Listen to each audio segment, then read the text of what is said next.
Hi guys. Hi chief. ఎవరైనా బాగా ఉతకాయాలనిపిస్తోంది. అందుకే మేము వచ్చాం. డీజీ దగ్గర ఒక వారం టైం అడిగాను. అలాగే కేసు క్లోజ్ చేయాలి. ఒక స్కార్పియో వాడుతున్నాడు, అది తప్ప ఏ ఇన్ఫర్మేషన్ లేదు. What if Shivanand, doctor Ramya లాంటి సొసైటీకి మంచి చేసేవాడిని వాడు హత్య చేస్తున్నాడు అనుకున్నా కూడా నెక్స్ట్ వారి టార్గెట్ ఒక లాయర్. అక్కడే లాజిక్ తంతోంది. ఏ లాయర్స్లో మంచి వాళ్ళు ఉంటారా? అన్ని చోట్ల మంచి వాళ్ళు ఉంటారు జో, ఇక్కడ మనం లేవు. చీఫ్ చీఫ్ చీఫ్ నేను కొంచెం వెయిట్ చేస్తాను ప్లీజ్. Okay come. ఏంటమ్మా స్ట్రాంగ్ అయిన అమ్మాయి అనుకున్నాను, ఇంత వీక్గా ఉన్నావే. శివానంద్కేమో మేక ముసుగు, డాక్టర్ రమ్యకి సింహం ముసుగు. వాడి ఉద్దేశం ఏంటి? ఇదేంటి కొత్తగా ఒక అమ్మాయి టాటూ ఏంటి జో? నువ్వేమీ అడగవా? ఇంగ్లీష్ సినిమా చూసే అమ్మాయి చీఫ్, ఏమైనా చేస్తుంది. రే నా సోడియాక్ సైన్ రా వర్గో. చీఫ్ చీఫ్ అయ్యో చీఫ్ అయ్యో ఓకే. నీకేమైనా తిక్క పెద్ద మేరీ కామన్ ఫీలింగ్. రైట్, శివానంద మర్డర్కి ముందు మనకు పంపించిన బొమ్మకి మేక మాస్కే కదా వేసింది. What is his date of birth? 26 March. అంటే సన్సైన్ ఏరీస్ మేక ముసుగు. Doctor Ramya date of birth 18th May 1971. That means Taurian దునపుత ముసుగు. మార్చి నెలలో పుట్టిన కమ్యూనిస్ట్ని మే నెలలో పుట్టిన డాక్టర్ని చంపబోతున్నట్టుగా వాడు మనకి క్లూ ఇచ్చాడు. అప్పుడు సింహం అంటే లియో, పుట్టిన మంత్ జూలై ఆర్ ఆగస్ట్. అంటే వాడు నెక్స్ట్ హత్య చేయబోయేది ఆ మంత్లో పుట్టిన ఒక లాయర్ని. కానీ ఇంకో పాయింట్ చీఫ్, వాడు హత్య చేసిన వాళ్ళందరినీ ఊరేసే చంపాడు, కానీ ఆ తర్వాత షూట్ చేశాడు కూడా.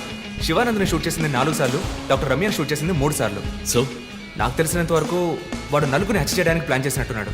డాక్టర్ శివానంద్కి 4 bullets, డాక్టర్ రమ్యకి 3 bullets, నెక్స్ట్ హత్య చేయబోయేవాడికి 2 bullets, ఇలా ప్లాన్ చేసి ఉంటాడు. కానీ ఆ ఫోటో జెట్ కూడా తెలియట్లేదు చీఫ్, క్రాక్ చేయాలి. మనం ఎలా ఆలోచిస్తామని వాడు ఆలోచిస్తున్నాడు. So we have to be fast కదా.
హే రంజిత్, రీసెంట్గా జరిగిన 25th స్కూల్ రీయూనియన్ కూడా ఎగ్గొట్టేశావు. పెద్ద పోలీస్ ఆఫీసర్. కొంచెం బిజీగా ఉన్నాను. ఓకే రిలాక్స్, స్ట్రైట్గా విషయానికి వస్తాను.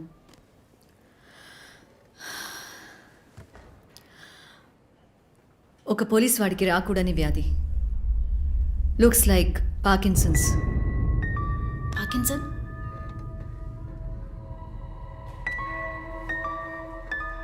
కొంచెం ఆలోచించి చూడు రంజిత్. కొద్ది రోజులుగా నువ్వు నీకే తెలియకుండా నీ రైట్ హ్యాండ్ యూజ్ చేయడం ఆపేసి ఉంటావు.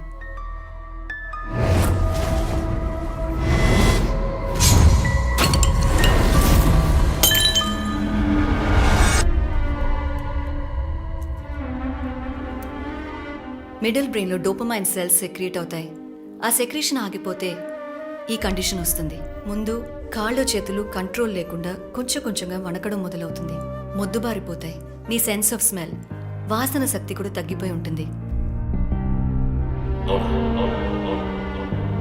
కాళ్ళు చేతుల మూమెంట్స్ బాగా తగ్గిపోతాయి. ఎందుకు నువ్వు చెప్పొచ్చేదేంటి? రంజిత్, ఇప్పుడు నువ్వు ఉన్న ఈ కండిషన్ ఇనిషియల్ స్టేజ్, అందుకనే నీకు ఇలా జరుగుతోంది. ప్రేమ, పోలీసు ఉద్యోగంలో ఉన్న వాళ్ళకి ఈ విధంగా చేతులు కాళ్ళు నేను ఊహించలేకపోతున్నాను. దీనికి మెడికేషన్ ఏం లేదా? ఉంది, టెంపరీ రిలీఫ్. రంజిత్, నువ్వు ఇంకొంచెం యాక్టివ్గా ఉండడానికి ట్రై చేస్తే మంచిది. I know you do, you'll get better. But permanent cure లేదా? సర్జరీ ఒక ఆప్షన్. ఇప్పటికీ ట్రీట్మెంట్ ఇచ్చి చూద్దాం, కంట్రోల్లో ఉంచడానికి ట్రై చేద్దాం. బట్ ప్రేమ, నేను కేసు డీల్ చేస్తున్నా. I'm fine. మీరు కొంచెం మాట్లాడకుండా ఉంటారా? ఏం చేయాలో తను చెప్తుంది. నువ్వు చెప్పు Prema. Take a break. Emotions disturb అయితే ఈ వణుకు ఎక్కువ అవుతుంది. లీవ్ పెట్టి మైండ్కి రెస్ట్ ఇవ్వు. ఈ మెడిసిన్స్ తీసుకో. నాకు ఇంపార్టెంట్ ఇన్వెస్టిగేషన్ ఉంది. తెలుసుగా, సిటీలో నువ్వు ఒక్కడివే పోలీస్ ఆఫీసర్వా? కాదు ప్రేమ, ఇది చాలా ముఖ్యమైన కేసు.